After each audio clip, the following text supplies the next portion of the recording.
Maraming salamat sa ating kalihim ng Department of Foreign Affairs sa kanyang pagpakilala. Magsiupo po tayo. Kasama din po natin ang Speaker of the House of Representatives, Speaker Martin Romualdez. Importante po na kasama natin ang ating mga kongresista dahil po marami po tayong hinihingi ng mga pagbabago sa ating mga batas at ang mga bagong batas na ating kinakailangan upang maging matibay ang ating mga polisiya para sa ating ekonomiya at para sa ating lipunan. Kaya po ay lagi ko po siyang sinasama para makita niya kung ano yung mga pangangailangan, hindi lamang sa Pilipinas, kundi pati na sa ating mga OFW. Andito po, kasama din po natin ang Secretary ng Department of Agriculture, Secretary Kiko Laurel. Nandito po siya dahil alam niyo po, naging priority po sa ating pamahalaan ngayon, sa ating administrasyon, ay ang agrikultura. At ngayon, habang nandito po kami, ay kaninang umaga, naglagda po tayo ng Memorandum of Understanding sa gitna ng Pilipinas at saka ng Brunei Darussalam. Kaya po, ito po ay tutulong sa ating sektor ng agrikultura. Kasama din po dyan ang ating paglalapit sa ating mga kaibigan dito sa Brunei upang sila ay ipaliwanag at ipalaman natin sa kanila kung ano ang mga pagkakataon na mga investment na pwede sa Pilipinas. Andito po ang kalihim ng Department of Trade and Industry, Secretary Fred Pascual. Ganon din po at meron po tayong kasunduan sa gitna ng Brunei at ng Pilipinas tungkol sa itinatawag na people-to-people na exchange na sinasabi. Kasama po dyan sa people-to-people exchange ang tourism. At alam naman po natin ay napakaganda ng Pilipinas at sa ating palagay, ito'y malaking dapat natin ipinagmamalaki sa buong mundo upang naman ay tayo sila ay makabisita at makita nila hindi lamang kung gaano kaganda ang Pilipinas, kundi kung gaano kababait at gaano mapagmahal ang mga Pilipino. Kaya po nandito po ang Secretary ng Department of Tourism, Secretary Cristina Frasco.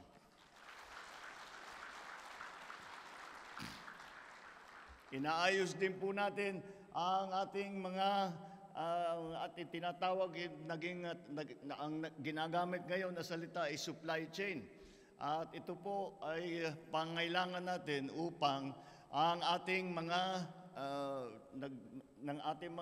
mga magsasaka, ang ating mga manggagawa, lahat po ng produkto nila ay makarating sa merkado kaagad at hindi masyadong mahal, kaya't kailangan ayusin po ang ating transportation system, hindi lamang para sa ating mga produkto, kundi na rin para sa ating mga kababayan. Nandito po ang Secretary of the Department of Transportation, Secretary Jimmy Bautista. At malaki pong bagay ngayon, malaki pong aming pag-iisip tungkol nga dito sa issue na ito dahil nakita naman natin masyadong maraming gulo sa iba't ibang bahagi ng mundo at nagkakaproblema sa presyo ng langis at sa supply ng langis. Kaya po tayo ay naghahanap ng mga kasama, ng mga katulong at tayo din ay lumilipat at ang Pilipinas ay umaalis na sa tinatawag na fossil fuel. Yung coal, yung mga langis, yung crudo, lahat po yan. At tayo lumilipat na rin sa tinatawag na renewable. Ang renewable po yung mga wind energy, mga solar energy. Ang namamahala po dyan ang ating Secretary of the Department of Energy, Secretary Popo Lotilla. Sa dinami-dami ninyo na OFW na galing Pilipinas, ay talagang kailangan natin bigyan ng isang departamento na walang katungkulan kung hindi alagaan ang kalagayan ng ating mga OFW. Ito po ang pinakabago na departamento sa ating pamahalaan. Ito po ang departamento na talagang tumutugon sa sitwasyon ninyo, mga OFW, sa mga problemang nahaharap sa inyo kuminsan, at sila'y tumutulong. At ito po ang namumunong ngayon po, dahil po ang unang naging sekretary po dyan ay umaong na, at sayang naman at siya talagang nagsimula nito. Ngunit mahusay din ang ating sumunod na Secretary of the Department of Migrant Workers, Secretary Hans Kakdak.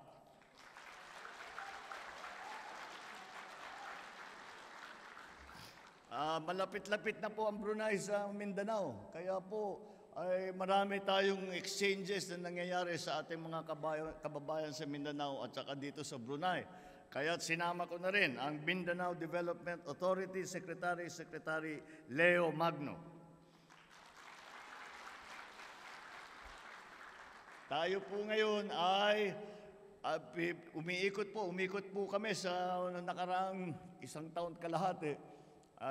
Marami po kaming pinuntahan na bansa upang ganun din ipaliwanag kung ano ba talaga ang ating mga ginagawa para sa ating ekonomiya. Ano ba yung mga opportunity na pwedeng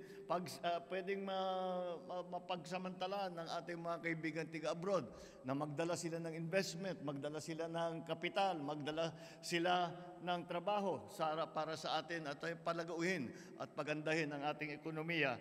At ang namamahala po dyan, at siya po ay ang lumalapit sa iba't ibang mga korporasyon at sinasabing naghahanap ng paraan upang sila ay mag-invest sa Pilipinas. Ito po ang ating Special Assistant to the President for Investment and Economic Affairs, Secretary Dec Go.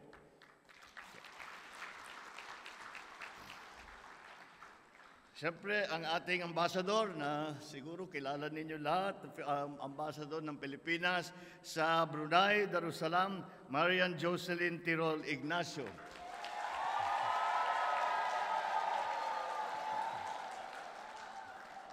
Marami na po kaming inikutan at lahat po ng pinupuntahan namin, siyempre binabati namin ang ating mga kapwa Pilipino. At nagkakaroon tayo ng konting programa kagaya nito. Pero dito lang sa Brunei, merong yearbook. Ngayon lang ako nakakita ng ganyan. Congratulations, Ambassador. At hindi makukumpleto ang aking pagpakilala pagka naman hindi ko mapakilala sa inyong lahat ang aking First Lady Luis Araneta Marcos. Ang aking mga kasamahan sa pamahalaan at lalong-lalo na sa inyong lahat na aking minamahal na aking kababayan na OFW dito sa Brunei, magandang hapon po sa inyong lahat. Maraming salamat po sa inyong napakainit na pagsalubong sa akin ngayon, sa aking asawa na si Lisa at sa aming lahat na naririto ngayon bilang pagpaunlak sa paanyaya ni Sultan Hassanal Bolkiah na bisitahin ko ang bansang Brunei Darussalam. Lisa and I bring you the best greetings and the best wishes of our family and the Filipino people back home.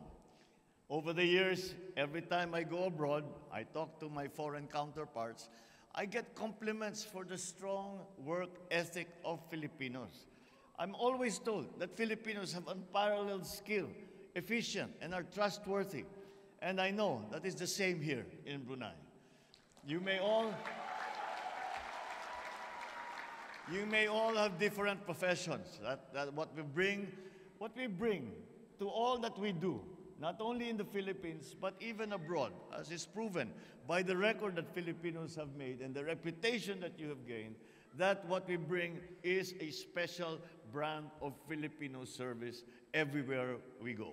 Ito po ang pagka-Pinoy natin na may malasakit, mapag-aruga, mapagkalinga, tayong mga Pilipino. Maraming salamat po sa inyong mga mabuting ginagawa upang iangat ang respeto, pag-unawa at imahe ng ating bansa dito sa Brunei.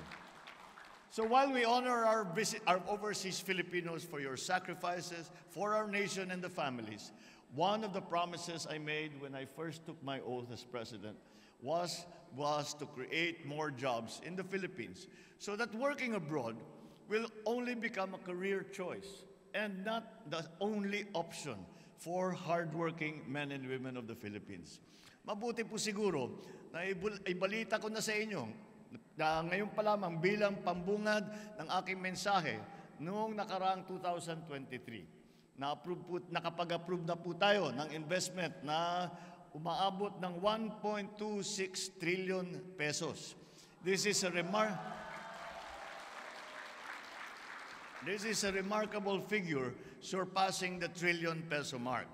This achievement surpasses our initial optimism when we set ang una naming target ay sabi namin 1.15 trillion pesos, ngunit ito'y umabot na sa mas mataas na numero. To far exceed this mark by reaching 1.26 trillion pesos is a clear testament to the growing confidence investors place in fostering their businesses' growth within the Philippines. Upon full operations, the projects are expected to produce 49,030 jobs for Filipinos. Alam po natin na kapag masigla ang ekonomiya, maayos ang kabuhayan. Things are looking up for the economy. Bukod sa mga remittances na nanggagaling sa inyo, sa ating mga OFW, I also encourage all of you to someday to return and invest and set up your own business at home and in the Philippines. Isa sa mga prioridad ng gobyerno ay ang agrikultura. Kaya tinatrabaho po natin ang husto upang magkaroon tayo ng modernized agricultural sector na kayang suplayan ang ating pangangailangan at bukod pa doon ay makapag-export pa sana tayo. I am relentlessly pushing and prioritizing the development of our agricultural land and our agricultural sector. I cannot say it enough, I cannot emphasize it enough, but we really need to invest in the development, productivity, and modernization of our agri-sector. By building infrastructure, improving market linkages of our farmers, our farmlands will yield not only crops, but also opportunities that create ripples of positive effects throughout our nation. Ang layunin po ng ating pamahalaan ay kilalanin ang agrikultura bilang catalyst o bitsa upang para sa ating ekonomiya. Itataas natin ang produksyon ng mga produktong pang-agrikultura. Pagtitibayin po natin ang tinatawag na value chain ng agricultural sector. Sunod po sa aking listahan ay naging ang infrastruktura. I've said it before, uulitin ko na. We will build and we will build better and we will build more. I seek to widen the focus of infrastructure development to allow for growth in far-flung municipalities. Ayaw po natin nakikita na sa Maynila lamang, sa Luzon lamang ang lumalago at gumaganda. Kailangan po, wala pong naiiwanan. Kahit na sa lalupalop na napakalayo, ay nararamdaman nila na meron silang pag-asa, na merong mga opportunity, na merong tumutulong sa kanila na pamahalaan para pagandahin ng kanilang buhay. So we go to the underdeveloped areas of the Philippines, and this we will open up through the construction of roads and bridges, as well as an efficient means of transportation, including the expansion of railway services and including connectivity and access to means of communication so that no part of the Philippines is outside of its reach. Pagbalik po ninyo sa Pilipinas, we hope to also welcome you to a new and upgraded Manila International Airport as we embark. Dahil sinimulan na po natin, dahil nakakahiya naman po, yung airport natin, napabayaan na ng husto. At pagka yung mga pinag-aaral tungkol sa mga airport, hindi maganda po ang report sa airport natin sa Maynila. Kaya tayo ay kakalagda rin po natin. Meron tayo po 170.6 billion pesos na idadalhin para pagandahin ang ating mga passenger terminal, ang ating mga airside facilities, at saka mas madali ang paglipat mula sa isang terminal hanggang sa kabilang terminal, mula sa airport hanggang sa terminal ng bus para makauwi sa probinsya. Lahat po yan ay bubuuin natin para hindi na po nahihirapan ang ating mga bisita at ang ating mga balikbayan. Ito siguro ay tatagal ng mga 15 years. Pero itong mga bagong pagpapaganda ay inaantay natin na maramdaman na natin next year na siguro. Infrastructure will remain a very high priority as it helps drive growth and it helps drive employment. I am also committed to shifting to renewable sources of energy. Kagaya po ng aking nabanggit, ito gagamit po tayo ng wind power, yung mga windmill, yung geothermal, yung biomass, wave power, hydroelectric power generation, para magkaroon naman tayo ng mabilis na pagbalik ng ating kuryente pagkatapos ng kalamidad, ng mga pagka may bagyo, magmelindol, may baha, para naman mabawasan ang maging casualty natin kapag may ganyang mga pangyayari. In January of this year, we launched Bagong Pilipinas. This is a powerful and unifying framework of ideas, of values, and beliefs that aims to inspire our nation to come together, to strive in earnest towards elevating the Philippines to new heights, rooted in a very clear and wholesome awareness of what is already ours and a shared vision for what we would like our future to be.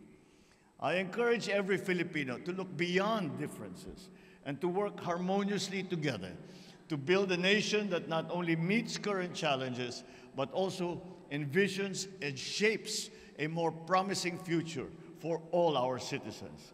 And that is why I call for transformation. We have to transform our idea of being a Filipino, the transformation of the way that we present ourselves to each other and to the rest of the world, and the transformation of our economy, of our governance, and of our society.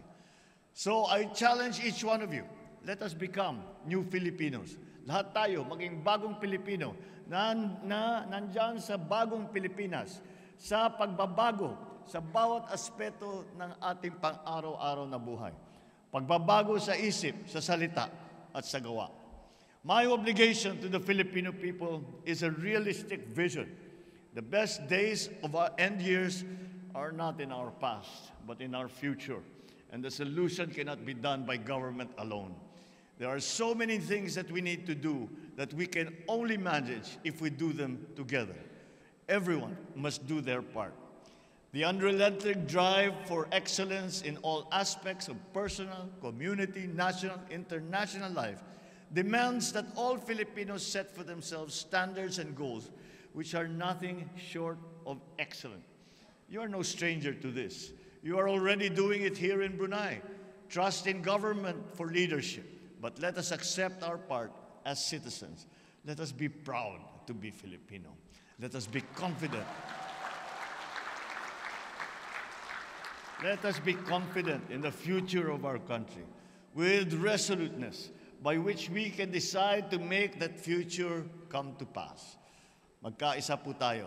At ako ay malakas po ang aking loob na pagkapatuloy ang suporta ninyo sa ating pamahalaan, sa isa't isa, at sa ating minamahal na Pilipinas, ito po ay magiging matagumpay. Kabayan, sa pagtulungan at pagkakaisa natin, tutungo po tayo sa pag-angat ng kabuhayan ng Pilipino at sa kaunlaran ng ating bansa. So even as you build your lives here in Brunei, join me as we work together for a bagong Pilipinas. Maraming salamat po.